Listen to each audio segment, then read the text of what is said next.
Come on in, pull up a chair, and take a load off because today I will be reviewing and paging through Pathfinder Lost Omens, the Mwangi Expanse from Paizo Inc. Is this tome a fantastic edition which opens up a brand new world of Pathfinder adventure? Or is this surprisingly an uninspired new region guide from Paizo? Well, you're going to find out right after this.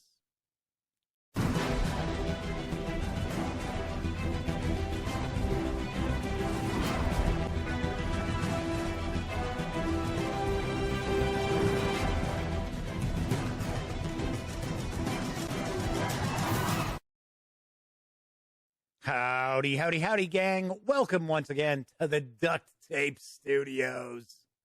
I'm Jeff McAleer, your host here at the Gaming Gang channel. As I mentioned in the open, I'll be reviewing Pathfinder Lost Omens, the Mwangi Expanse in just a moment. But first, once again, I want to thank everybody out there for all the kind thoughts and prayers that they've sent my way regarding my recent triple bypass surgery. It's been almost 6 weeks out since the surgery. I'm about to start my cardiovascular rehab in a few days. And the doctors all say that I'm doing great and I am still well ahead of the curve. So once again, thank you so much for all those kind thoughts and prayers. They really, really do mean a lot to me. They really do.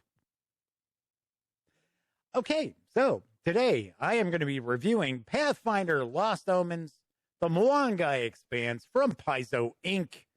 This book is written by Laura Shea Adams, Miriam Ahmad, Jamal Brown, Misha Bushyager, Alexandria Bustian, Dwayne Bird, John Compton, Sarah Davis, Naomi Fritz, Sasha Loreno Harving, Gabriel Hicks, TK Johnson, Michelle Jones, Joshua Kim, Travis Lionel, Ron Lundeen, Stephanie Lundeen, Hillary Moon Murphy, Lou Palazar, Mikhail Raccoon, Nate Wright, and Jabari Weathers. And I apologize to anyone out there whose name I just mispronounced. I'm sure there were a few. This 312-page hardcover is available right now for $49.99. You can also get it in PDF for $34.99. So let's swing on over to the other camera because here I've got the Mwangi Expanse. So a couple of things before we dive in. First of all, the fine folks over at Paizo Inc. were kind enough to send along this review copy. But neither I nor anyone else affiliated with the Gaming Gang has received any other sort of compensation for me to share my thoughts about this book with you. These days, it's very important that you know that. Secondly, I have to say, I am not necessarily a Pathfinder aficionado. You have to keep in mind, the Gaming Gang is not a Pathfinder channel, just like this is not a Dungeons and Dragons channel or an old school Renaissance channel. The Gaming Gang website and this channel are dedicated to all sorts of tabletop gaming. So I approach all these different games in the same way. I appreciate these games all in the same way. So I have not seen some of these second edition books. I've pointed out in the past, I never saw any of the first edition Pathfinder stuff. So there's a lot to Pathfinder that I don't know about. So I apologize right up front in case I misspeak while we're taking a peek at this book. All right. So talking about taking a peek at the book, let's take a look at the back here. And vibrant and boundless. South of the forbidding barrier wall mountains lies a land of illustrious history and immeasurable natural beauty. Since time immemorial, the Mwangi Expanse has been home to an untold diversity of cultures and peoples, hosting powerful, isolated city-states that often paid little attention to their neighbors. Yet the turning tides of fortune have begun to usher in changes that ripple across the world, and the Mwangi people now look both inward and outward with new prospects. Pathfinder Lost Omens, the Mwangi Expanse, lays forth both a vast landscape and a living history to be explored, and the ultimate resource for a realm of magic, monsters, and intrigue. All right, let's jump on in. So I'm going to take kind of a high-level approach to this book. I'm going to talk about what I like about it, which is a lot, and some things that I would have liked to have seen that maybe we didn't get in this book. So, first of all, got to point out loads and loads of artists were responsible for the fantastic artwork within this tome. And I got to be honest, there's so many of them. If I had read them alongside all the authors, then we'd have been sitting there for 5 minutes, and I bet my voice would have given out. So, but the artwork throughout, I love how on the back cover, it first word is vibrant, because that's how much of this artwork is. It really pops. I really like it. All right. So I'm going to stay up here in the corner, and that means I'm going to be cutting off part of the left-hand page, which is intentional. Amazingly enough, some folks have tried to pirate some of the books that I've shown off. I know, it's bizarre.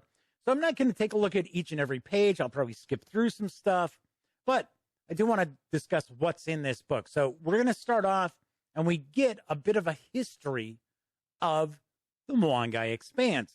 And it's pretty interesting. There's some aspects of this that I know there's some folks out there who are like, oh, Paizo's just being all woke. Probably won't appreciate. But the funny thing is, this book isn't really written for them, and those people wouldn't necessarily be buying this book anyway. But one of the aspects that's discussed right off the bat is that this is a land where people make their homes. This is not exotic.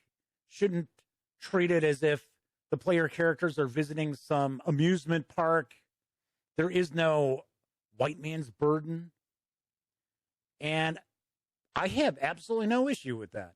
In fact, I got to be honest, as a longtime game master, especially fantasy role-playing games, and say running Call of Cthulhu, which I've done for decades, my approach has always been, if my player characters are in a foreign land, make it as realistic as possible and as lived in as possible. Not like it's like, oh my goodness, this is so bizarre, unless they were like in the Dreamlands or something. So we get a bit of history about the Expanse. Then we're going to get into the people, and there are a variety of societies here and ancestries that the players can choose from. One aspect I thought is kind of cool about the Expanse is that a lot of the ancestries that we may see, say, around the inner sea, are really not present. And those that you really don't see too often, that are rather rare around the inner sea, are much more prevalent here in the Expanse, such as like gnolls. See more gnolls. You'll see more kobolds. What you won't see is you won't see a lot of goblins, which I found kind of interesting because you still have a good number of orcs, although the orcs are treated a bit differently. So we're going to get through some of the various different ancestries, the different peoples. One aspect of the artwork that I really do dig to is everybody's style of clothing is a bit different. I think that is very cool as well. You can tell that there is a lot that's being drawn from historic, I would say, sub-Saharan Africa, as well as African myths and legends in this as well. I'll point out, I know very, very little about African culture and mythology. So I think that there's a lot here that's very, very interesting that you can really, really utilize at the game table. That's why in the open I had mentioned, is this tome going to open up a whole new world of adventure? In my opinion, I really do think it does. There is a lot that's quite different than the rest of Golarion, and I definitely like that. We've got different types of elves. There's a couple of different types of elves that I think are pretty interesting right here. For an example, these are kind of jungle elves, and they try to protect the jungle. And if people, visitors, unwanted visitors arrive, they're going to ask them to leave. And if they don't leave, well, then the fight is on. So I like that. Here we have another of the elves as well. One thing that I thought was kind of cool about this too is that demons play a pretty big part in the Expanse, as fighting demons and keeping demons at bay. In fact, that's what the orcs are known for here in the Expanse. We've got some different kinds of dwarves as well. So we get a discussion of the culture, talking about the faith. We're going to see a few different deities in just a moment. Relations between the different groups. So as you see, there's a good amount of page space devoted to each of these ancestries. And these are not necessarily rare. These are rather common ancestries. We're going to hit, here we have the halflings, the Sungo. I'm sure I mispronounced that. But I was going to say that we will actually see relatively rare cultures giving players an opportunity to role play a variety of different ancestries. Here we've got the Mwangi Expanse orcs, who are protectors of the Expanse. So they are looked upon quite differently than orcs in the rest of Golarion, or at least around the Inner Sea. They are famed for battling demons. So, very nice. I mean, they're still, badass, right? But they're actually looked upon as protectors of the Expanse, and they are a welcome community. So, very cool. I like that. It's different. And I'm always looking for something that's a bit different. And I know some people out there, they're like, well, an ancestry that's not evil. It's, supposed to be evil. I don't like that. That's too woke. Remember, make the game however you want it. Nobody's, going to bang on your door. I say it all the time. Nobody's going to come banging on your door telling you, hey, you're running this game wrong.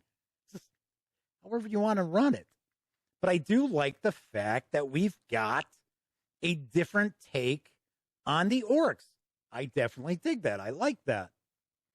So here we go. We get into some of the rare ancestries as well. We've got like these spider people, the Anandi.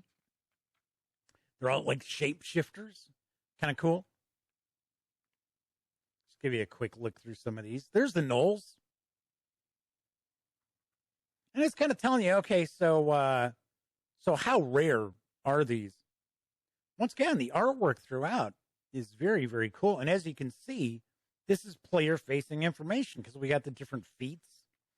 We'll mention the vast majority of this book is GM-facing. There are aspects, like we're taking a peek at right here, that are player-facing, that players are going to dig. And we know players love the different options that they get. Books that have player character options sell much better than books that do not. So we got the Gripply, the little frog people. So they make their appearance. You can actually play a Gripply as a Gripply. So we've got quite a few different ancestries. And then we get into some very rare peoples. So for an example, the kobold. See, I'm super old school. Kobolds were little dog-faced creatures when I got into role-playing games. They weren't reptilian. So we get into religion. So here we've got the various different deities. Grandmother Spider, which to me, maybe I'm wrong, But this seems like this is kind of a take on Anansi. I think that's how it's pronounced. The kind of the spider god. So these deities are pretty interesting as well.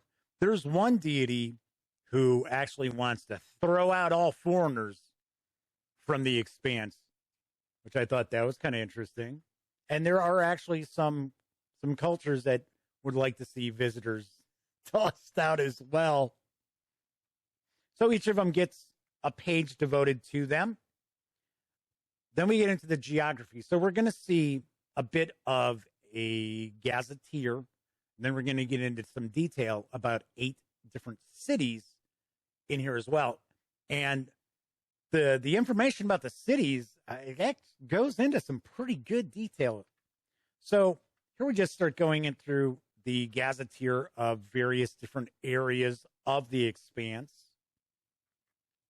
And there are a variety. It's not all just jungle terrain. Example right here, we're talking about the plains area here. I want to think there's the sunken lands as well. The screaming jungle. Oh, the sodden lands. There we go. The sodden lands, not the sunken lands. But as you can see, the artwork throughout is great. Love it.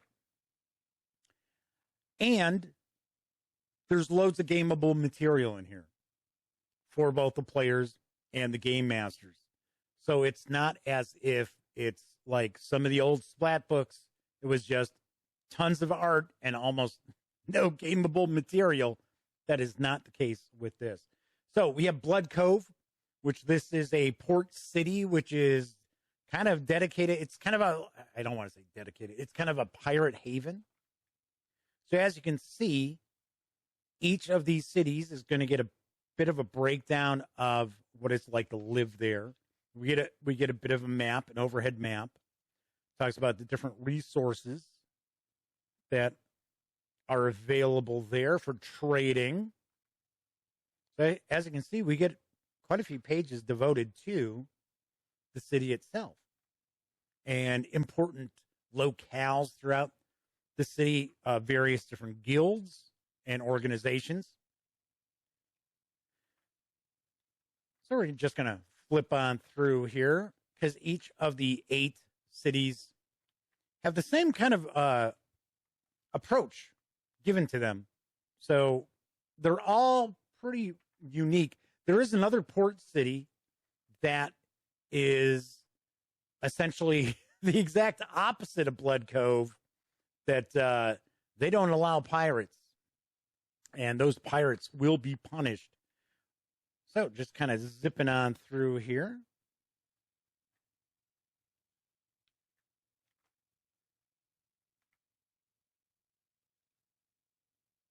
Give you a better look at that as well. All right, so next thing we're going to find is a bestiary.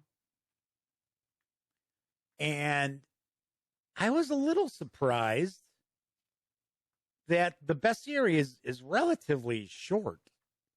I would have, here we go. Here's the other port city. They are the pirate hunters. The fortress on the sea. But I was going to say, I was a little surprised that the bestiary is relatively short compared to what I was expecting to see. Just like the section on deities, I personally think could have been a bit longer. A little more page space could have been devoted to those various different deities, especially since there are quite a few that are pretty interesting of the group. All right, so here we got the bestiary here. I just find that pretty wild. The spider's got its gear. So, all right. Got a variety of different creatures. I'm kind of so these are kind of baboon-like gibbon-like, I guess. And these are kind of warriors that make up like the demon armies. They're kind of like the foot soldiers. I was kind of surprised that we didn't see an ancestry for them. You could be playing one that saw the light of day, no longer follows the demons. So we've got a good number of creatures. I just thought we would have more. So altogether, what are we looking at? Page count.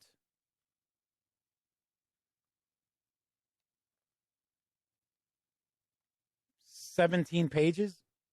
I was just kind of surprised. And then we got a glossary, an index, and that's it. That is Pathfinder Lost Omens, the Mwangi Expanse. So let's swing on over to the other cameras so I can provide my final thoughts and give this a review score. I really do like the Mwangi Expanse. I think it's an excellently produced volume, from the artwork that really pops to all the various different aspects of the Expanse for players to explore. I think there's a lot here that is really going to be inspiring both for players and game masters.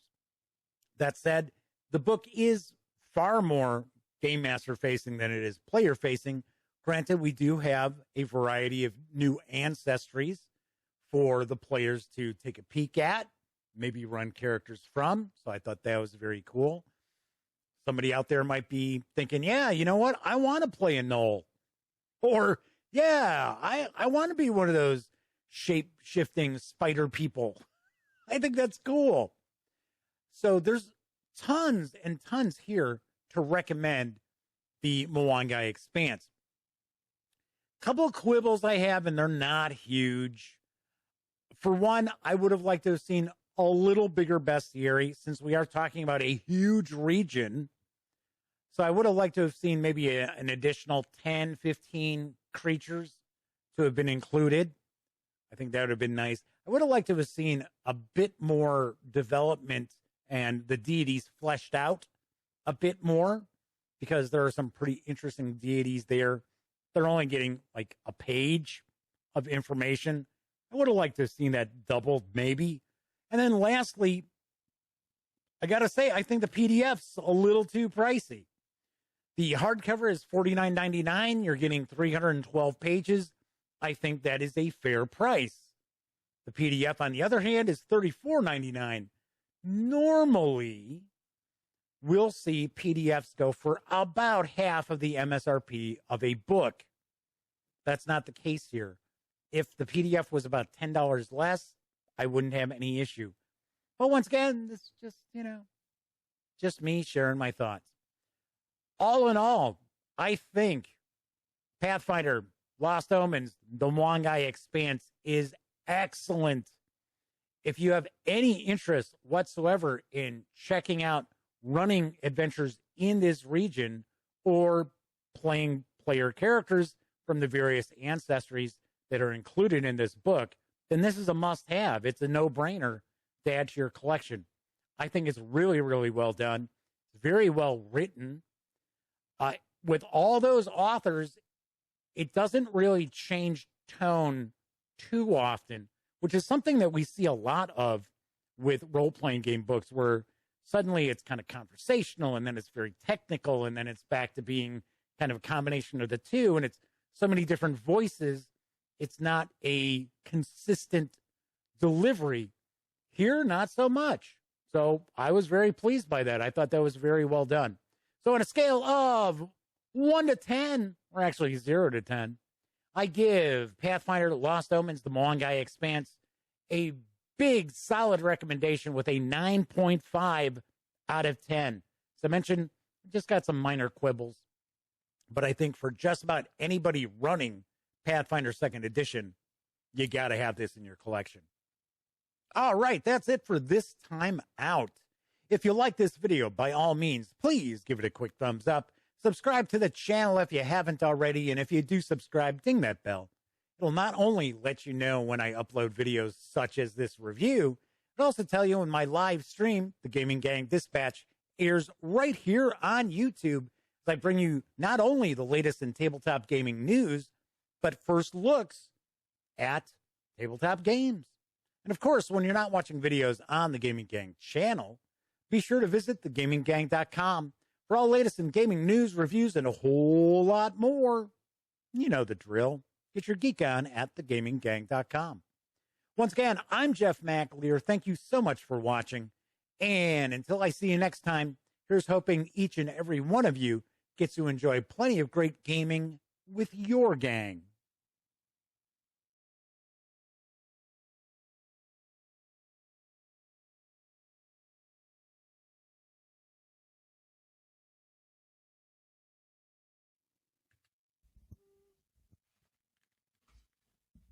Oh, you're still here. Well, while you're kicking it, how about subscribing to the Gaming Gang channel?